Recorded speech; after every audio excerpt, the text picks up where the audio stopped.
আমরা প্রত্যেকের সাথে এই সম্পর্ক ভালো করার চেষ্টা করছি, স্বাভাবিক রাখার চেষ্টা করছি, এবং কারো উপরে যে খুব বেশি অতিরিক্ত নির্ভরশীল আমরা হচ্ছি সেটাও না।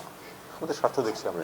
ভারতের সাথে সম্পর্কের ক্ষেত্রে তো আমি বলেছি যে আমাদের লক্ষ্য হচ্ছে ভালো সম্পর্ক বজায় রাখা হবে, পারস্পরিক শ্রদ্ধার এবং সম্মানের।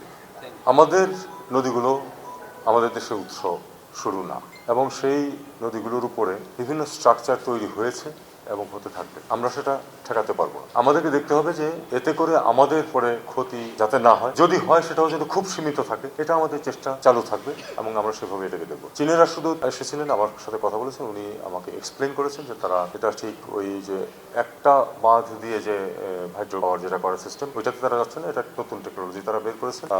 অনেকটাই ওই কয়েক ধাপে তারা এটাকে ব্যবহার করবেন, পানির প্রবাহটাকে, এবং নিশ্চয়তা দিয়েছেন যে কোনো ধরনের কোনো ইরিগেশন এলিমেন্ট নাই এটাতে, এবং কোনো পানি উইথড্রয়ালের কোনো পরিকল্পনা বা কোনো প্রোগ্রাম এটার মধ্যে নেই। কাজেই আমাদের এ নিয়ে বিচলিত হওয়ার কোনো কারণ নেই। তো আমাদের অবস্থানটা আমি এ পর্যন্ত যেটুকু তাকে জানিয়েছি সেটা হলো যে আমরা চাই যে হাইড্রোলজিক্যাল তথ্য আদান প্রদান হোক বিশেষজ্ঞদের মধ্যে, এবং এটা বিচার বিবেচনা করা হোক।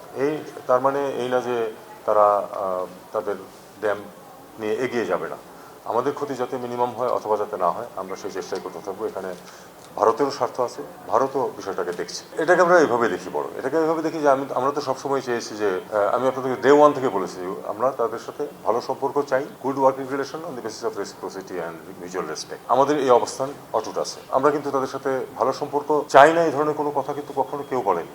আমি বা আমাদের সরকারের কেউই এ কথা বলেনি। ওদের স্বপ্ন পূরণে পাশে থাকতে পেরে আমরা গর্বিত।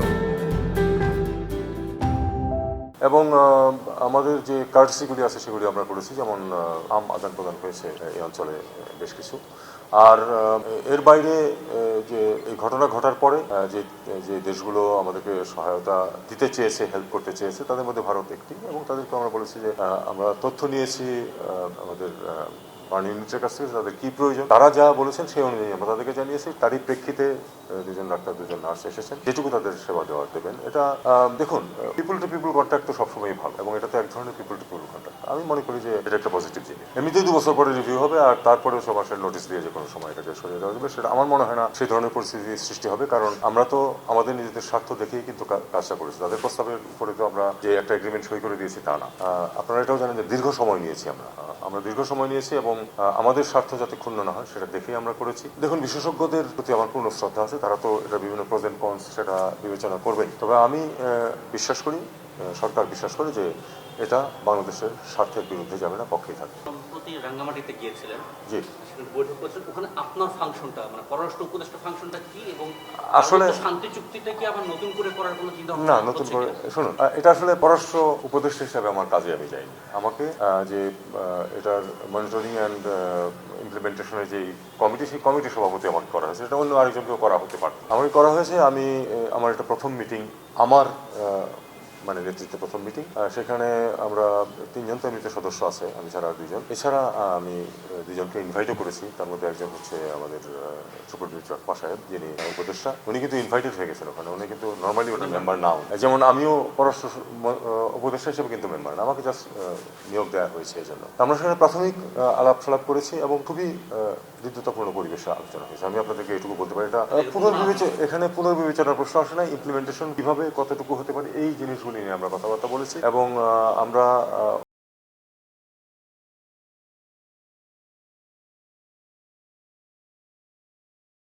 মালয়েশিয়া যাওয়ার কথা 11 তারিখে সম্ভবত, 11 থেকে 13। সেটির ব্যাপারে কোনো আপডেট আছে? এটা একটা এই কামিং উইক যেটা আছে, এটাতে ফরেন সেক্রেটারি একটা ওই ওপেনার করবেন। এটা আপনার সবাই ইনভাইটেড থাকবেন। টেলিফোনটা নিয়ে যদি আমাদের কিছু জানান। এটা